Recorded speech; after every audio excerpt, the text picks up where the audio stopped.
Good day. So our topic would be about burns.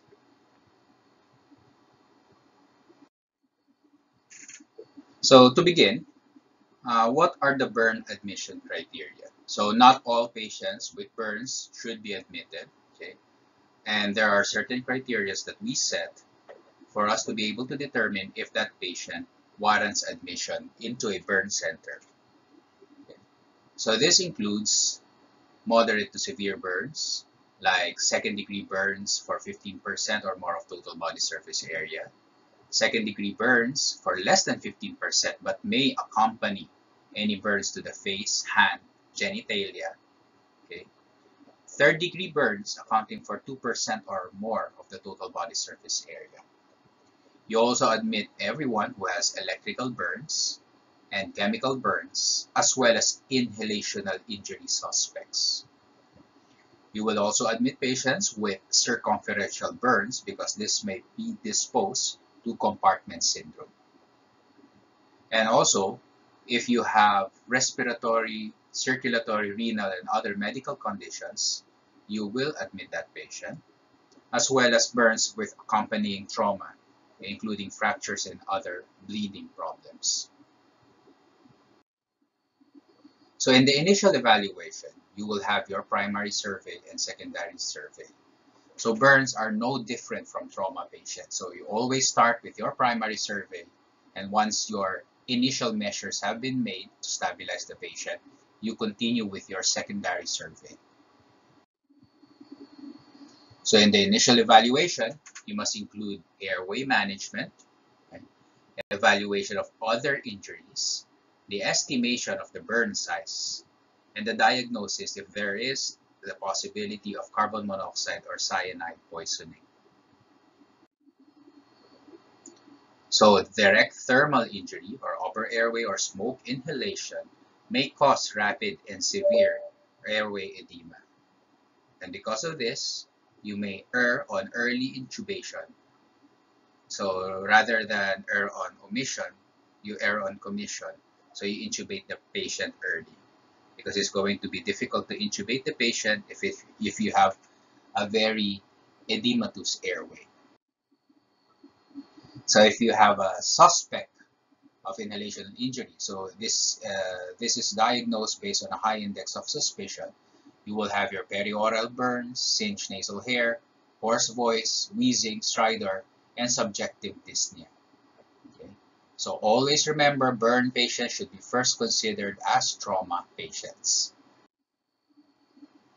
Okay, also in the initial evaluation, you will start with your hypothermia precautions because most of your burn patients it has tissue loss, predisposing them to hypothermia.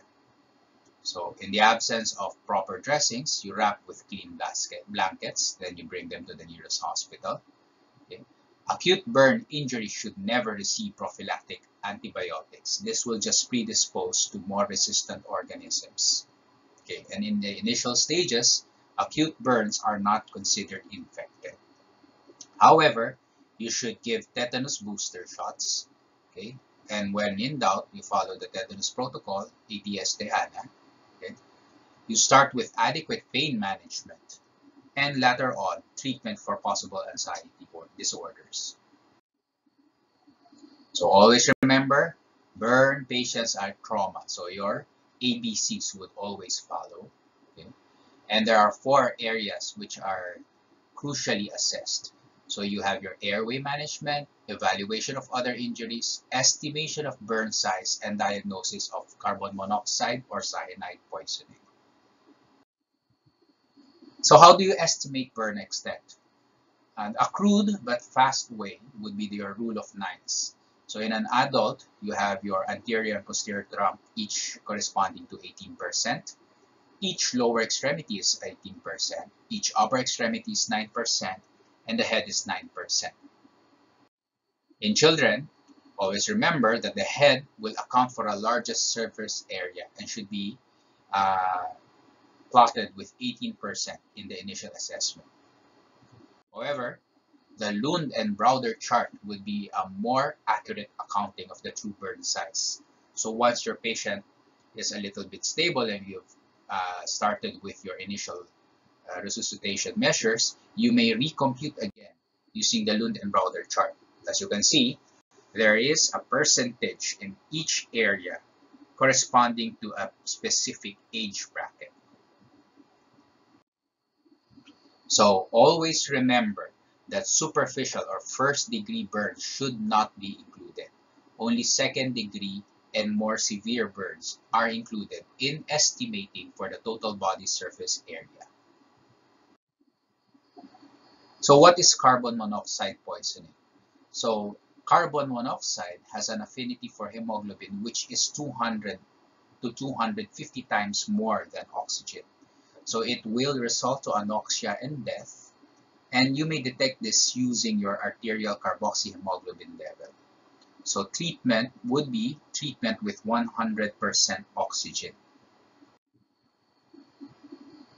Next would be your burn classification. Burns can be broadly classified as either thermal, electrical, or chemical. Your thermal burns can be subdivided into flame burns using fire, contact burns, which is burning using a solid object, and scalp burns using liquid objects. So for the thermal, flame burns are the most common. It has the highest mortality. Okay? It's usually related with structural fires, and inhalational injury and carbon monoxide poisoning is common in this group. Electrical burns, okay, but we prefer to use electrical injury because sometimes the burns may not be very apparent and you have a lot of complication with electrical injury. So it has the highest potential for cardiac arrhythmias and renal problems. So that's why you also order for ECGs and urine myoglobin when you actually order for labs in electrical injury. Compartment syndromes and concurrent rhabdomyolysis are quite common. So if you have rhabdomyolysis, you may lead to acute tubular necrosis and eventually renal failure. Okay. Fasciotomies can be performed if there is compartment syndrome, and there may be long-term neurologic and visual symptoms years after your initial electrical burn insult. So these are the other problems that you may develop with electrical injuries. Okay, for the cardiac, ventricular fibrillation or asystole, respiratory failure in the lungs, rhabdomyolysis for the muscles, okay, and other problems with the nerves and the vessels. Chemical burns are less common. However, they potentially cause severe burns, either acid or alkali burns.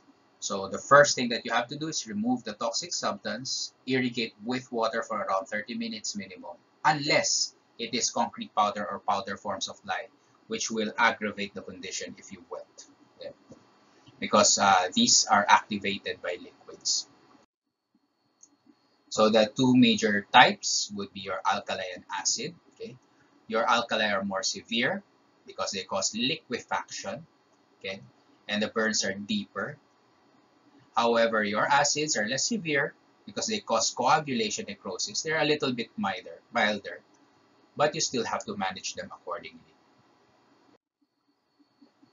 Next would be burn depth. So in general, burn depth can be superficial, okay, or your first degree burn, your deep partial thickness and superficial partial thickness burns, which are your second degree burns, and your third degree burns, which are your full thickness burns. So for the first one, your superficial or first degree burns would involve the epidermis. Okay, they're painful but do not blister. A perfect example would be your sunburn. So they're painful but they will heal on its own. You just add a little bit of lotion or any form of emollient. You do not include superficial burns in counting the total body surface area burns in your formulas. The next one would be your partial thickness burns or second degree burns. They can be broadly categorized as deep partial thickness burns or superficial partial thickness burns. Okay, so it includes the epidermis and the dermis, painful when whipping, and they actually have blisters. So the superficial partial thickness burns heal within 2 weeks, while your deep partial thickness burns may be a little bit more related to your third-degree burns and may require some surgeries. The third-degree burns are your full-thickness burns. So it's hard, painless, and non-blanching. It may include your subcutaneous. So a good example would be the skin of the lechon that you eat. So the hallmark would be thrombosed vessels underneath. So whenever third-degree burns are being talked about, think about the skin of the lechon. While fourth-degree burns would actually be more related to your fascia, muscles, tendons, nerves, and bones. These are more common in electrical burns or electrical injuries. So the burn depth would include superficial, partial thickness, deep, and the superficial partial thickness and the deep partial thickness and the full thickness. Okay, so we use the terminology, the current nomenclature as superficial thickness, your two types of partial thickness and full thickness. Okay. So first degree burns are painful but do not blister. Second degree burns have dermal involvement, are extremely painful with weeping and blisters, while third degree burns are leathery, painless, and non-blanching. So the next one would be the zones of burns. Okay? The first zone would be the zone of coagulation. It is the most severely burned portion. It is in the center of the wound and the tissue is coagulated or necrotic. This area will usually require excision and skin grafting. The next zone, peripheral to the initial zone, would be your zone of stasis. So there's vasoconstriction and ischemia. If you resuscitate properly, you may prevent the conversion to a deeper wound. However, if there is an infection or poor perfusion, it may increase the burn depth.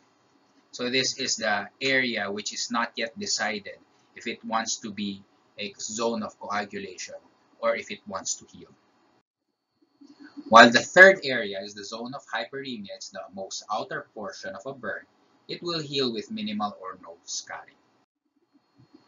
So this is to show you that area. This is your zone of coagulation. Okay. This is your zone of stasis. Okay. And this is the zone of hyperemia, the outermost area. So improper management, dehydration, and infection will convert this zone of stasis into a zone of coagulation, while proper management and prevention of infection and early excision of this area will convert your zone of stasis into a zone of hyperemia. So burn wounds evolve over 48 to 72 hours after injury. So you try to prevent the zone of hyperemia and stasis from converting to a zone of coagulation. So this is more of historical. The Bulk score, which is equivalent to mortality, is equal to age plus percent of total body surface area, was used to predict the mortality in burns. However, advancement in burn care have lowered overall mortality that the Bulk score will no longer be accurate. Okay? So you would actually see patients who are old, around 50, 60 years old, with almost 80% burn with a high survival rate. So this is just mentioned for the sake of completion. So what are good prognosticating factors? So the variables with the highest predictive value for mortality would include your age. So the older patients, so above 60 and below 2 years old, so extremes of age, will have higher mortality, higher percent total body surface area, higher mortality, the presence of inhalational injury, coexistent trauma, pneumonia, and ARDS will also correlate with higher mortality. Next would be resuscitation. So this is actually pertaining to fluid resuscitation first. So there's a myriad of formula which exists for circulating fluid needs. No single formula will benefit all patients. However, we will be mentioning one specific formula which is readily available and can be easily used in resuscitating our patients. So some types would include isotonic formulas, okay, hypertonic formulas, and the use of colloids in the formulas. So among the isotonic formulas we usually use the Parkland formula. So the Parkland, or also known as the Baxter formula, is the most commonly used formula. So this is basically 3 to 4 ml per kilogram per percent total body surface area. So in using that formula, you would assign either 3 ml to 4 ml. You could actually increase this to 6 ml if that patient is severely dehydrated with inhalational injury or with a very, very high possibility of multiple tissue damages. Okay. You multiply it by the weight in kilograms and you multiply it by the total body surface area in percentage. So you give the first half in the first 8 hours and the second half over the next 16 hours. So an example, for example, you have a 70 kilogram adult with 30% total body surface area. So you have 4 ml times 30 times 70, you had 8,400 ml divided into 2. You give 4,200 ml, okay, in 8 hours. So that's 520 cc, 25 cc per hour. And you have the other half divided by 16, so that's 262. Okay. But always remember that this is a guide. Okay. If your patient arrives at the 7th hour, in 1 hour you would be able to give 4,200 ml. So why? What's the logic behind in giving this resuscitation? So burn or other inhalational injury in the presence or the absence of inhalational injury will cause an inflammatory response. So the inflammatory response would lead to your capillary leak, okay, and your plasma leaks into your extravascular space. So crystalloid administration maintains the intravascular volume. So do not be afraid if your patient is already very edematous because intravascularly, your patient may be lacking volume. As the leaks closes, the patient will require less fluid volume to maintain these two resuscitation endpoints. So always remember your formula for burn resuscitation is a guide. So fluid must be titrated based on appropriate measures of measurement, okay, of adequate resuscitation. The two most commonly used would be your blood pressure and your urine output. So for the blood pressure, the target mean arterial pressure is 60 millimeter mercury to ensure optical and organ perfusion. And for the urine output, it should be at least 30 ml per hour in adults and 1 to 1.5 ml per hour in pediatric patients. Now, too little fluid will actually dehydrate your patient, okay, increase the chances of mortality, and even convert your potentially good-looking wounds into zones of coagulation. However, too much hydration will actually predispose the patient to ARDS and pneumonia. So there's always a range that you have to consider. So again, children under 20 kilograms have the additional requirements that they do not have sufficient glycogen stores. So what's this? In adults, the normal response to injury would be hyperglycemia. However, in children, their normal response to injury would be hypoglycemia because they do not have enough glycogen stores. So in computing their formula, you do a weight-based maintenance. So you compute for the maintenance fluid. You use a fluid with glucose, so D5 containing fluid, okay? And you also still use your Parkland formula. So Parkland formula plus maintenance fluid using D5 containing fluids, specifically D5LR. Next would be colloids. So after you're done with your first 24 hours and capillary leaks begin to close, you may use colloids. Colloids will actually decrease the overall fluid volume and may draw the fluid intravascularly. So by using colloids instead of pure crystalloids, you may decrease complications such as intra-abdominal hypertension because you don't require as much fluids when you use colloids. But again, colloids are used once the capillary leaks begin closing. Now, how do you treat burn wounds? The first part would be your topical therapies. Okay? As I mentioned earlier, you do not routinely give antibiotics to your patients. Why is that? One, there is really not and there's no reason to give that in the acute burn injury because those wounds are not yet considered infected. And two, if you are to put antibiotics, okay, in a burn area, your IV and oral antibiotics will not reach those areas because they're relatively avascular.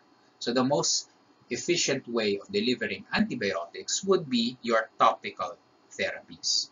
So the first example would be your silver sulfadiazine, which is your most widely used. Okay, it's the white emollient you will see as flamazine or silvadine. So there's a wide range of antimicrobial activity. It's inexpensive and relatively easy to apply.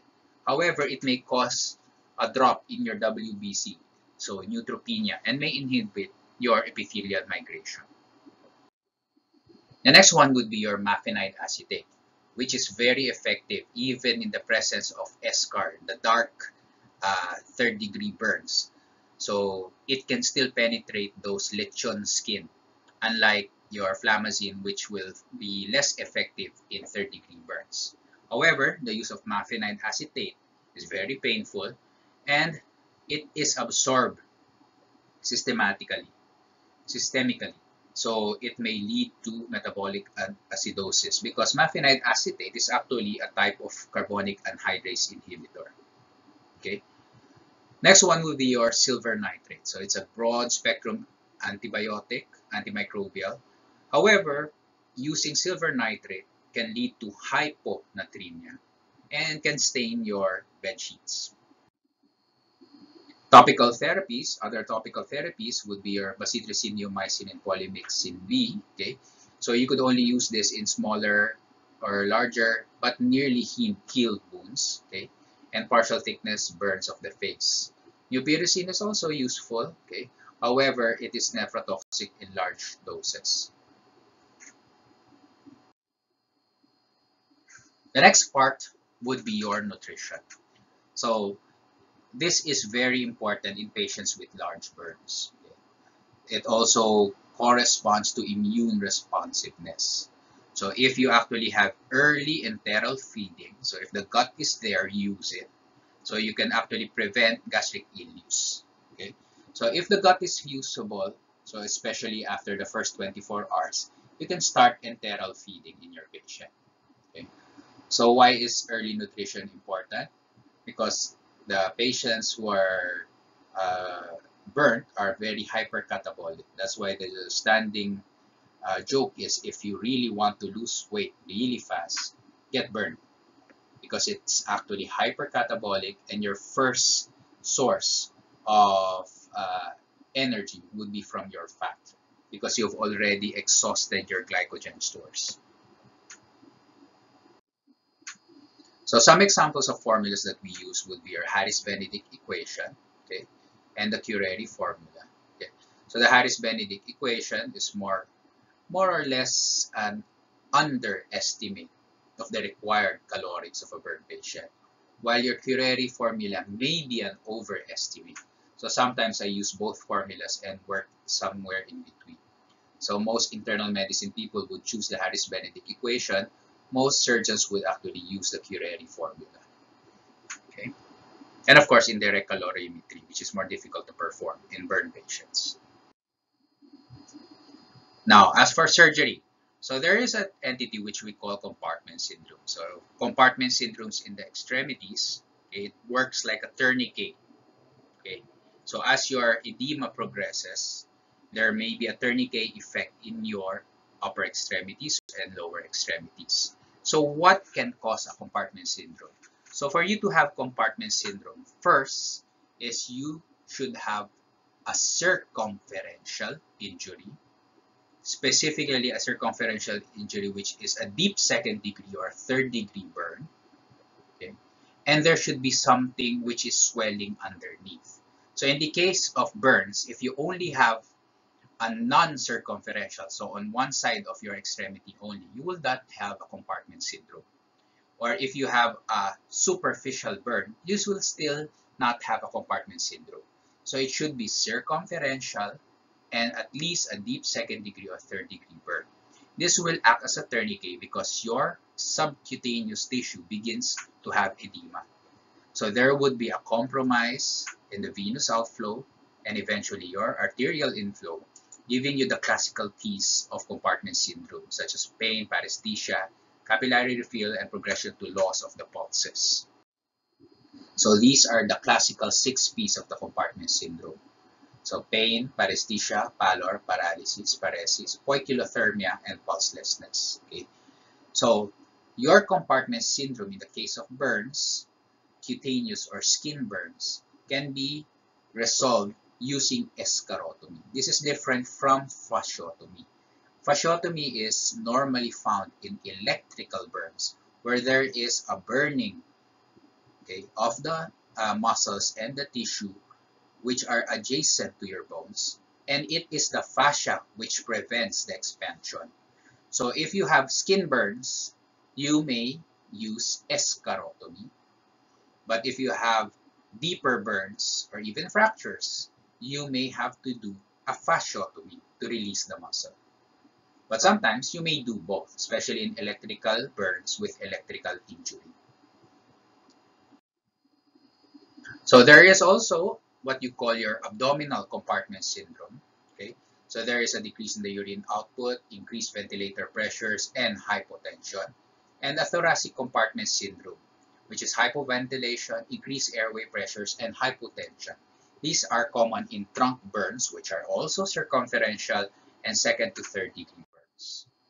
So the treatment for those would be escharotomy. So it's rarely needed within the first 8 hours because your resuscitation is just beginning. So for the extremity, incisions on the lateral and medial aspect may extend to the thenar and hypothenar as well as your lower extremities. You do not do digital escharotomies, and it's not recommended because you may actually cut the digital arteries. So this is an example of an extremity escharotomy, both medial and laterally. So you may do this without anesthetic because it's relatively insensate because it's a deep second degree going third degree. Now, thoracic escharotomies are placed along the anterior axillary lines and subcostal and subclavicular extensions. This is to treat your thoracic and abdominal compartment syndromes. So you may do those incisions, and you would notice that there's a quick separation after you made the incisions because the subcutaneous is already very much swollen. So the gold standard in managing burn patients surgically would be early excision and grafting. Okay? When you say early excision, as early as the 3rd or 4th day, you start deciding on the areas that you have to do surgery on. Okay? So early excision and grafting is actually the reason why there is a decreased mortality in the burns regardless of the size. Okay? It ideally starts within the first several days. So you have 2 options. Okay? You may do repeated tangential slices until you see the non-burnt tissue to leave healthy dermis. So this is what you call tangential excision. Or you excise down to the fascia in deeper burns, which is fascial excision. This results the first one, tangential excision, is more bloody, but it results in better looking scars. Okay. However, if your patient is unstable or has lots of burns, you may opt to do a fascial excision, which will result in a relatively less appealing scar, but it is less bloody and safer for your patients. So this is the 3rd degree burn. Okay. You excise this down to the fascia. Then you do skin grafting. In this case, this is a split thickness skin graft with meshing. So we can stretch it. Similar to the tail of the parole that you make multiple incisions so you're able to stretch it, like fishnet stockings. So this is an example of a dermatome. It's a device which you use to harvest skin. And this is an example of a split thickness skin graft. So you have 2 options in wound coverage, either a full thickness skin graft or a split thickness skin graft. Although in the ideal world, a full thickness skin graft will be more appealing, would yield better looking scars, it is impractical for most burn wounds because there are only a limited number of areas where you could harvest full thickness skin graft. And the size of a full thickness skin graft is also small. And more often than not, you need a split thickness skin graft for you to be able to cover the bigger areas involved in burns. If you have larger burns, you may opt to do meshing, like what I showed you earlier. This is to expand one piece, for example, a 1 by 1 inch. If you mesh it, you may be able to do a 3 by 3 inch, which is relatively less appealing in appearance. However, it will cover more area. However, in the face, neck, and hands area, you use non-mesh skin graft for optimal appearance, for one thing, and the other one is to prevent contracture deformities. Because if you still have meshing, healing will take longer, and there's always a possibility that those areas would have a little bit of contracture. So these are examples. A split thickness skin graft would include the skin and some parts of the dermis, while your full thickness skin graft will include the entire dermis, leaving your subcutaneous tissue. Your split thickness skin graft in 2 to 3 weeks may heal and have epithelium again, and you can harvest again. However, when you do a full thickness skin graft, this exposed subcutaneous will not heal unless you cover it or close it primarily. That limits the usability of FTSGs in big burns. Okay? So these are the major differences. So as for the donor sites where you could get skin, the thigh is convenient and easily harvested. That's why it's what we usually use, and it's hidden. The back is the thickest, so it's very useful in older patients where most of their skin is very thin. Okay, the buttocks are good for infants and toddlers. Okay, because it's a relatively big area, and as well as it's a hidden area. Okay, the scalp is a good area to harvest. It heals very quickly. So in the other areas, they heal basically in 2 to 3 weeks, but the scalp within 1 week you could harvest again. Okay? And once hair starts to come back, you could be completely hidden. However, never use the face as a skin graft donor site. Now, what can we do for wound coverage? So there are temporary wound coverages that we can use. So you could use the skin of cadavers, but eventually this will fall off. Okay, you could use Integra, Alloderm, and epidermal skin substitutes, which are marketed dermal substitutes and skin substitutes.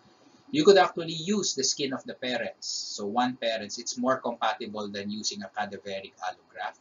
However, it will still be rejected.